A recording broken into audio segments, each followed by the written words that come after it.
Bio Bio Televisión, con el auspicio de Libérate del estrés con Melipaz, tranquilizante natural de NOP Laboratorios, pinturas y adhesivos Lanco. Llegó la nueva forma de pintar con despacho en 24 horas. DVA Capital, invierte en la transición a energías limpias. Conoce el eFund en dvacapital.com y Aeolus i3 Dongfeng. SIDEF, garantía de confianza. Presentan la entrevista de Tomás Mochiati. Ella le pone magia al color. Nos hace muy felices, compartimos nuestro amor. Ponle magia tú también, deja la imaginación volar. Que todo luzca hermoso como siempre está tu hogar. Mi mundo es mejor con Lanco.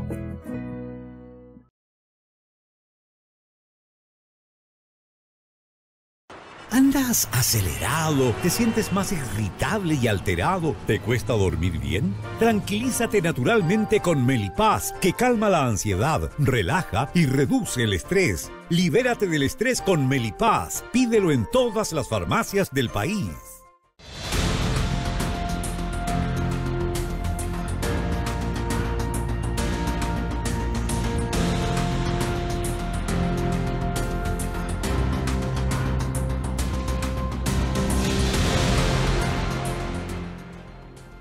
Vamos a hablar de Ecuador y todo lo que está ocurriendo en su relación con México. Es algo extraordinario que fuerzas policiales invadan una embajada, se lleven a un ex vicepresidente, lo encarcelen. Este ex vicepresidente ahora dice que está en huelga de hambre, una situación increíble que ha despertado también cierta solidaridad con México y con su presidente Andrés Manuel López Obrador, que en algún momento acusó al presidente ecuatoriano Daniel Noboa de facho, de beneficiarse con un asesinato político como el del candidato presidencial Fernando Villavicencio, una situación impresionante en medio de una crisis que vive Ecuador muy fuerte y además en medio de una expectativa, un referéndum que se va a votar en los próximos días. Estamos con Carolina Mella, ella es periodista, es colaboradora de muchos medios internacionales, entre ellos el diario El País, a quien le agradecemos desde ya estar con nosotros, con ustedes, para conversar de toda la situación que se está viviendo en Ecuador. Carolina, gracias por estar con nosotros. Un gusto, Tomás. Oye, a ver, ¿cómo se puede explicar que se invada una embajada, se viole el derecho internacional, el principio de la extraterritorialidad y algo que para los latinoamericanos es muy importante, que es el principio del derecho de asilo? ¿Qué realmente ocurrió para que el presidente ecuatoriano, este joven presidente, tomara esta decisión? Yo creo que tendría que entonces poner en fecha y citar lo que ha ocurrido y el desenlace, mejor dicho, al 17 de diciembre de 2023, cuando el ex vicepresidente Jorge Glass ingresó pidiendo un asilo político a la Embajada de México en Quito. Y para poder entender, y sobre todo para el público internacional, poder entender de quién se trata este personaje, porque todos saben lo que puede significar un asilo político y lo que significan las embajadas, sin esto, por supuesto, sin justificar todas las consecuencias del derecho internacional que esto ha traído. Pero para que pueda conocer tu audiencia internacional, tiene que saber que el ex vicepresidente es una persona que está procesada y que tiene 2 sentencias ya en firme, es decir, que han podido pasar por todos los estamentos legales internamente en el país para que esa condena que se le ha dado, 2, es una por delincuencia organizada y otra por cohecho, de 8 y 6 años de prisión. Se le ha logrado juntar esas condenas y en realidad él tiene que cumplir solamente 8 años, de las cuales ha cumplido 5 años en la prisión de la cárcel de Cotopaxi, que está alrededor de 1 hora de la capital ecuatoriana, que es la ciudad de Quito. Él cumplió eso y a través también de otras figuras, de unas medidas cautelares, un poco viendo las esquinas de las leyes ecuatorianas, logró salir. Después de un tercer intento, logra salir de prisión a través de una de estas medidas cautelares y estaba en una prelibertad. Es decir, que él estaba cumpliendo su condena en libertad. Tenía que presentarse periódicamente ante la autoridad legal.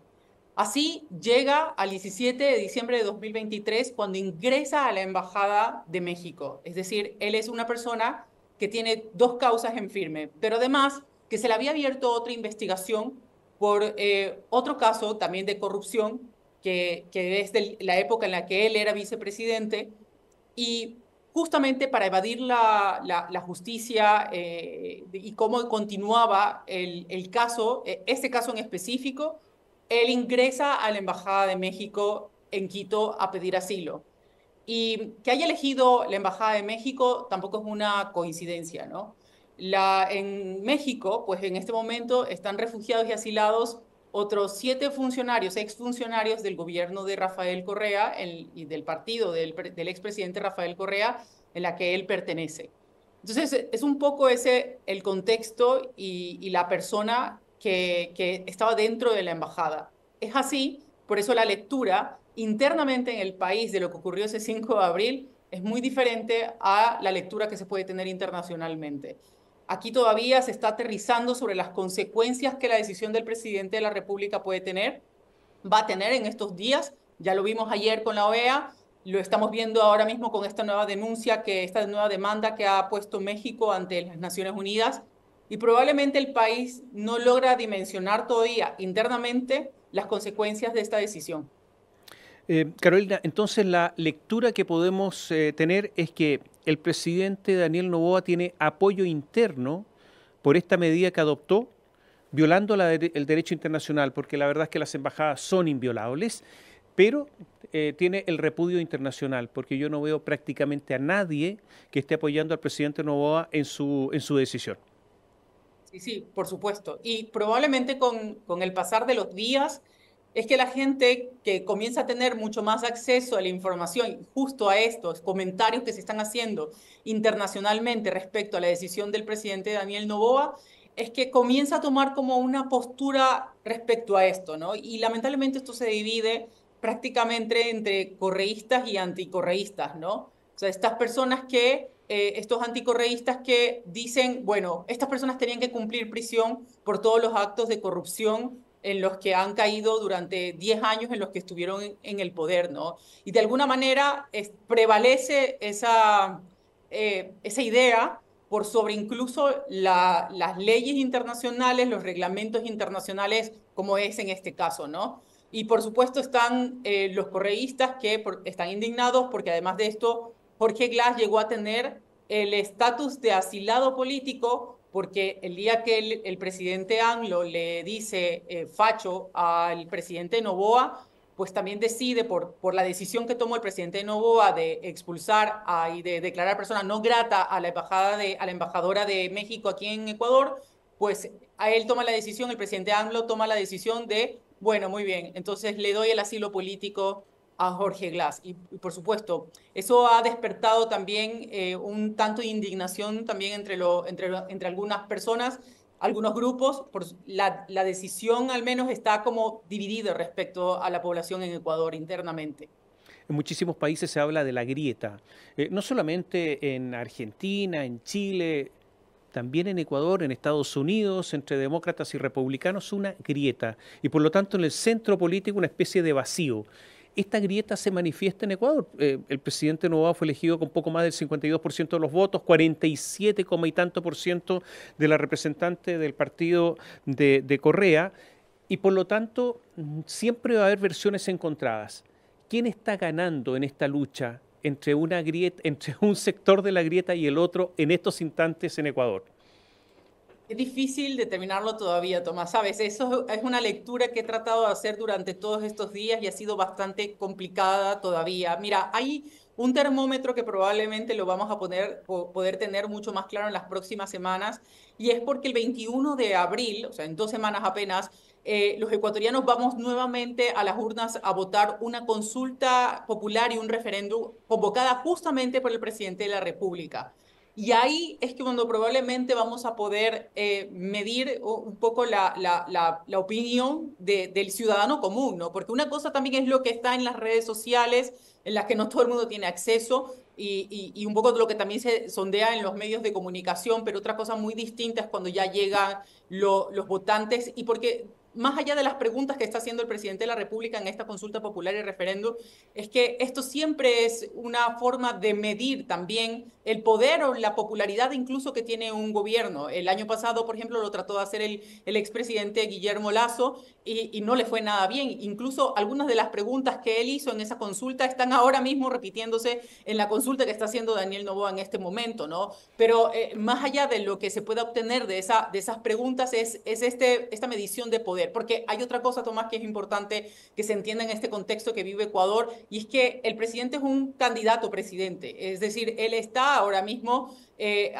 con esta intención de ser presidente, ser reelecto presidente el próximo año, porque nosotros lo que hemos pasado en este momento es que él está culminando un periodo después de que el expresidente Guillermo Lasso decretó una muerte cruzada, mandó a la Asamblea, a los legisladores a la casa, él también se fue, hubo elecciones adelantadas y entonces llega este joven presidente de 36 años actualmente, en el que sorprendió obviamente a todos porque él iba al fondo de las encuestas, ¿no?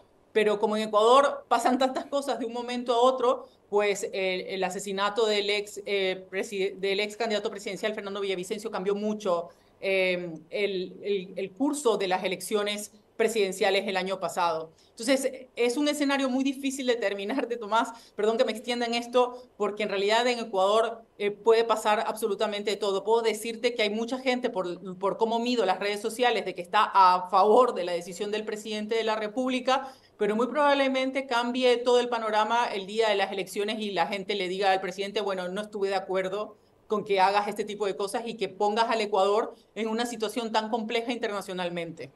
Carolina, vamos a hacer un alto, pero te voy a dejar la pregunta planteada. Necesariamente queremos que nos cuentes quién es el presidente de Ecuador, Daniel Noboa, este hombre joven de 35 años, con una presidencia express de 1 año y 6 meses, absolutamente express, pero además de una familia no solamente riquísima, sino una familia política. Su padre 5 veces presidente, candidato a presidente fracasado. El hijo logró lo que el padre no pudo hacer.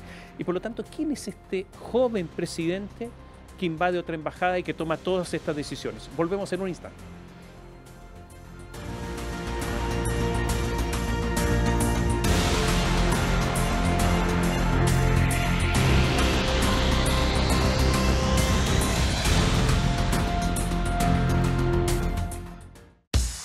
BioBio TV, canal 26.1 de la televisión abierta en la región metropolitana. Ella le pone magia al color, nos hace muy felices, compartimos nuestro amor. Ponle magia tú también, deja la imaginación volar, que todo luzca hermoso como siempre está tu hogar. Mi mundo es mejor con Lanco.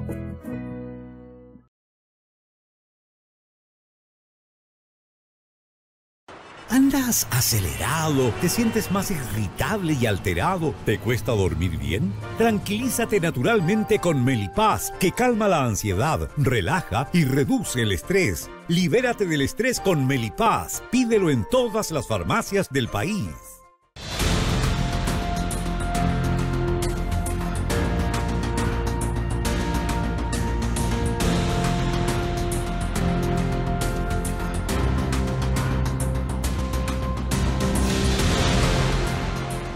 Conversamos con Carolina Mella, periodista ecuatoriana, y la pregunta quedó planteada, bueno, pero entonces, ¿quién es el presidente de Ecuador? Este joven de 35 años que ha logrado invadir una embajada de un país enorme como es México, que asegura ser de centro izquierda, que tiene todo un largo trayecto de estudios en Estados Unidos en buenísimas universidades, pero que tiene una vicepresidenta que se dice que es de derecha, que hay algunos analistas que dicen que se califica él a sí mismo de centro izquierda, se autocalifica solamente como una medida de marketing político, es un marquetero, habla mucho mejor que el padre, el que fue candidato 5 veces. ¿Quién es él? ¿Cómo lo podemos analizar? Mira, Tomás, yo creo que nosotros también al interior del país estamos tratando de conocer al presidente, ¿no? El presidente fue asambleísta en el periodo anterior de la asamblea justamente que desapareció por el expresidente Guillermo Lasso, ¿no? Él fue, incluso presidió una de las comisiones de régimen económico. Para muchos, pues la evaluación de su trabajo no era algo relevante, pero lo que sí fue importante es algo que tú decías justamente antes de ir a la pausa y es cuál es su background, ¿no? Y es la familia que lo respalda. La familia Noboa es una de las familias más poderosas, más ricas del país. Ellos son dueños de bananeras aquí, de una de las bananeras más importantes que se exporta. El banano es uno de los productos más importantes para el país, de los que mayor exportación tenemos. Y su padre intentó llegar al poder en 5 ocasiones. 5 ocasiones. De hecho, en una cuestión que no se logró entender muy bien, su padre había también había dicho que iba a lanzarse a la candidatura a presidente el año pasado, cuando también ya su hijo lo había hecho, ¿no? Al final terminó retirando esta intención y solamente su hijo fue el que postuló para la presidencia de la República. Pues es un joven que se le podría calificar que no tenga mayor experiencia, obviamente, en la función pública, más de su tiempo en la Asamblea, y es un empresario. Lo que él dice es que ha tenido varias empresas y desde muy joven, pues involucrado en las empresas de su familia, pues ha estado metido mucho más en el mundo empresarial, ¿no? Su apellido es algo que lo respalda muchísimo, sobre todo por el sector económico del país. Y así ha llegado sorprendentemente a la presidencia de la República. Lo que sí es que cuando los primeros días del año 2024, porque él asumió su cargo a finales del año de noviembre de 2023, pues a inicios del año 2024 tuvo que manejar su primera crisis, y fue la crisis de inseguridad. Es decir, se escapó uno de los presos más peligrosos del país, del que todavía no ha podido ser recapturado, que es alias Fito. Además de eso, tuvo que enfrentar un motín carcelario como en 7 cárceles del país, donde habían secuestrado a funcionarios del sector administrativo que están dentro de las cárceles. Los presos los tenían secuestrados durante varios días. Y todo esto desencadenó en coches bombas en las calles, en una ola de violencia en las calles e incluso en la toma de un canal de televisión que estaba transmitiendo en vivo en ese momento un noticiero. Ese fue como un punto de inflexión y desde entonces lo que le ha servido para él, y creo que esto es muy importante también, el por qué, la actitud o la decisión incluso que ha logrado tener, y es que entonces aquí quien toma mucho la posta del tema de la seguridad son las Fuerzas Armadas, es decir, son los militares. Le entrega este poder a ellos para que tomen las calles y puedan salir a través de un decreto, un estado de excepción que acaba de culminar esta semana. Y también le da el poder a través de un decreto de conmoción interna, de una guerra en conflicto interno armado, que algo que nunca antes había podido decretar en el país, era una cuestión inédita, y así logra que los militares estén en las calles y han hecho más de 10.000 operativos según sus estadísticas.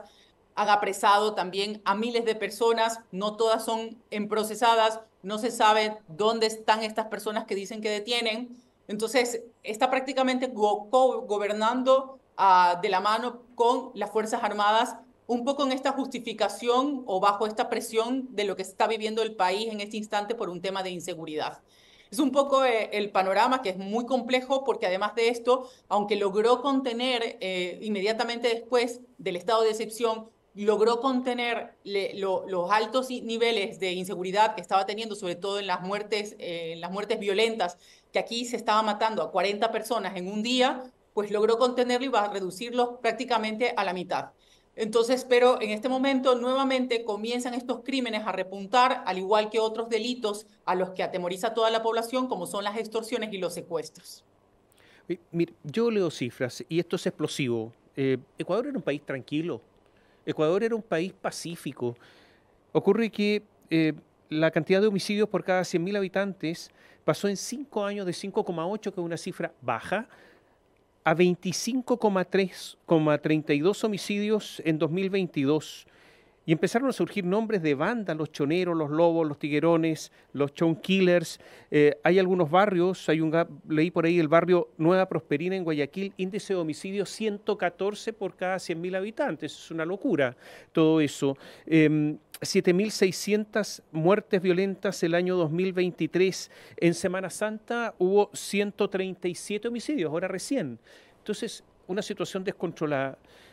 Yendo al fondo, ya que son las Fuerzas Armadas el último recurso, estado de excepción constitucional u otros estados de excepción, ¿podría transformarse Daniel Noboa en el nuevo Bukele de América Latina? Me cuesta mucho poder responder eso, Tomás. Creo que no soy la persona indicada. Probablemente te puedo contar lo que tomo el pulso en las calles como periodista. No podría tal vez irme tan al futuro y pensar eso porque existen obviamente leyes. También entiendo que existe el poder de votar y nosotros vamos a elecciones el próximo año. Y yo creo que el presidente tendrá que saber cuáles son sus estrategias y cómo se presenta. Lo vamos a conocer, vamos a terminar de conocerlo en este año más o menos que le queda de presidencia hasta que vayamos de nuevo a las urnas a votar por un nuevo presidente. Y en Ecuador todo pasa. En Ecuador todo puede cambiar de un momento a otro. Y hay algo que sí te puedo decir y es que probablemente esto es una lectura que tiene un sustento. Y es que en las elecciones pasadas había un candidato que se presentaba más como este Bukele, que podría ser este Bukele ecuatoriano, es más, se le decía un poco así. Se llama Jan Topic y él hablaba todo el tiempo con este discurso un poco más confrontativo, con el tema de la violencia, de que los vamos a acabar, cuando se refería a las cárceles y a las bandas criminales. Entonces, y podrías decir que él podía tener todos los ingredientes para esa receta que necesitaba el país en este momento para poder combatir a los altos índices de violencia que estamos viviendo y que estamos viviendo actualmente todavía, ¿no? Sin embargo, la gente no votó por él y votó por un presidente, por el actual presidente, que en realidad no tenía un discurso confrontativo, que él se presentaba mucho más mediador, más mesurado incluso en su discurso, en sus palabras. No confrontaba a otros políticos, ni nadie lo confrontaba a él porque en su momento ni siquiera lo veían como un contrincante. Entonces, dado esto, te puedo decir que no sé si necesariamente la gente lo que está queriendo es justamente una persona que cruce esas líneas y se vuelva una figura autoritaria. Creo que la gente lo que quiere es un presidente, un mandatario que le solucione los problemas inmediatos, que son la seguridad, la inseguridad, que es la economía, que es la salud, que es la educación, que es un poco reducir la violencia en otros niveles, como la violencia de género. Entonces, la gente lo que quiere son soluciones a eso y no necesariamente lo entiende que esas soluciones se van a dar con una persona que tenga o que muestre estas señales de confrontación o autoritarismo. Vamos a hacer un pequeño alto. Tienen ustedes el plebiscito ahora, el referéndum, el 21 de abril. Si lo gana Noboa, ¿es un paso enorme para lograr la reelección? Primera pregunta. La segunda, ¿cuál va a ser la actitud de la oposición, del correísmo?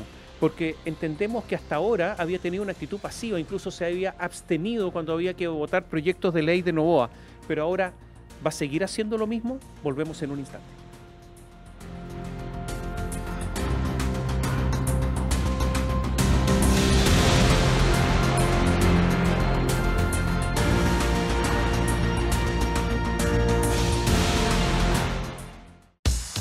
BioBio TV, canal 26.1 de la televisión abierta en la región metropolitana.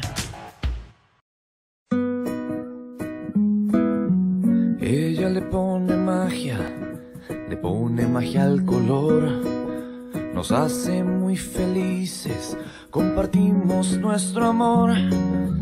Ponle magia tú también, deja la imaginación volar.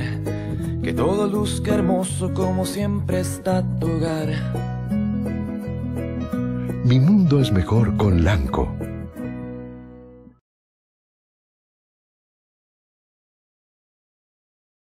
¿Andas acelerado? ¿Te sientes más irritable y alterado? ¿Te cuesta dormir bien? Tranquilízate naturalmente con Melipaz, que calma la ansiedad, relaja y reduce el estrés. Libérate del estrés con Melipaz. Pídelo en todas las farmacias del país.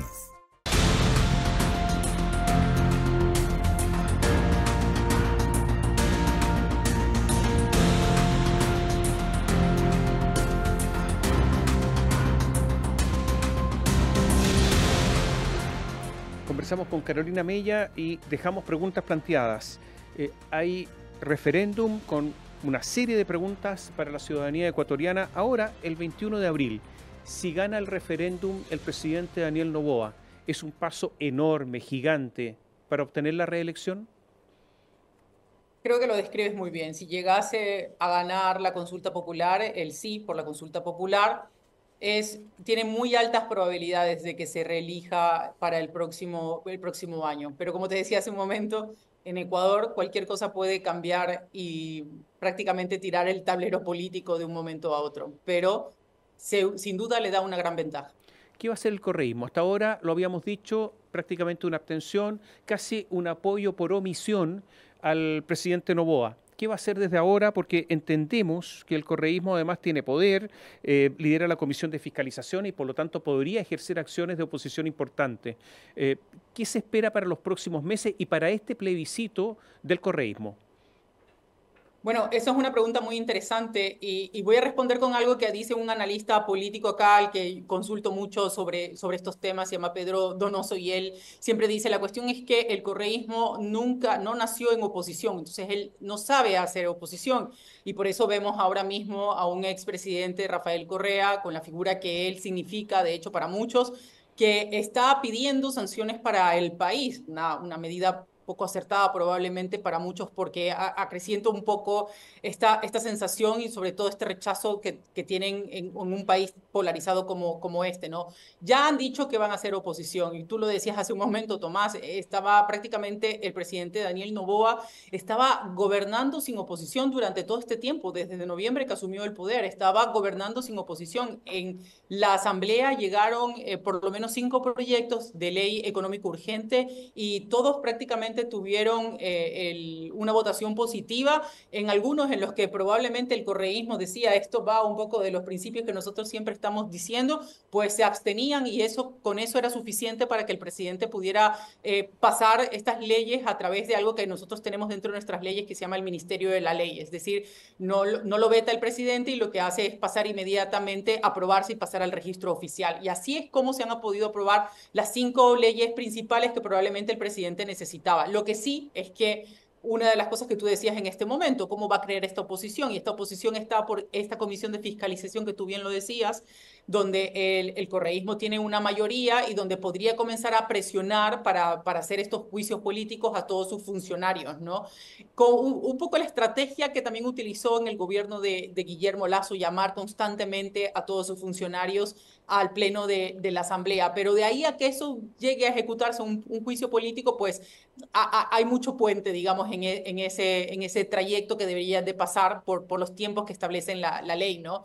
Sin embargo, claro, es una forma de hostigar o de presionar de alguna manera al gobierno. Lo que sí es que el presidente necesitaría una mayoría, en realidad, en la Asamblea, es que de llegar a ganar su consulta popular, él sí, pues va a necesitar hacer algunas reformas en la Asamblea, algunas reformas legales, y ahí va a necesitar los votos de la Asamblea que ahora mismo ha podido perder con el correísmo. Pero hasta ahora no vemos esa oposición como tal del correísmo, más de la misma estrategia de siempre de estar en la Asamblea, tratando de, ayer por ejemplo hubo unos impases cuando llamaron a la canciller, a la ministra del Interior y de Gobierno y al ministro de Defensa, donde los asambleístas del correísmo comenzaron a gritar, no estaban en desacuerdo de que la reunión se declare bajo reserva.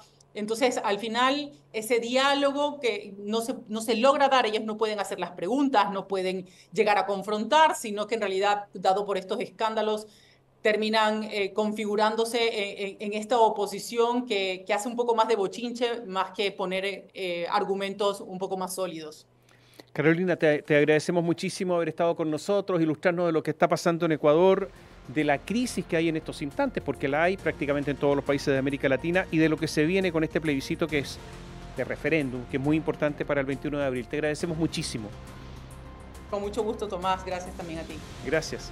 Y a ustedes muchas gracias. Gracias por seguirnos.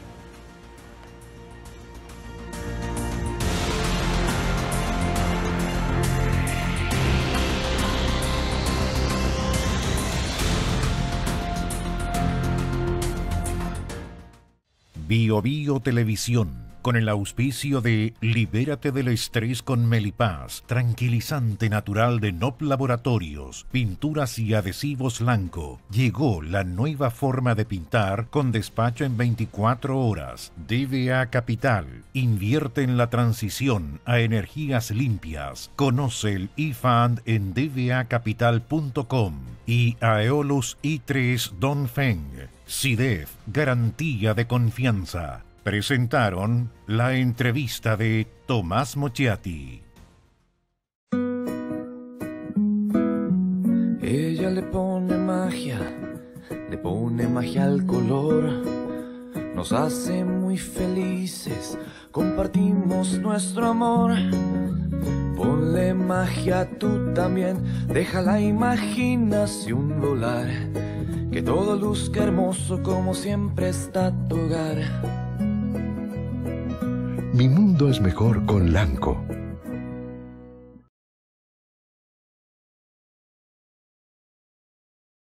¿Andas acelerado? ¿Te sientes más irritable y alterado? ¿Te cuesta dormir bien? Tranquilízate naturalmente con Melipaz, que calma la ansiedad, relaja y reduce el estrés. Libérate del estrés con Melipaz. Pídelo en todas las farmacias del país.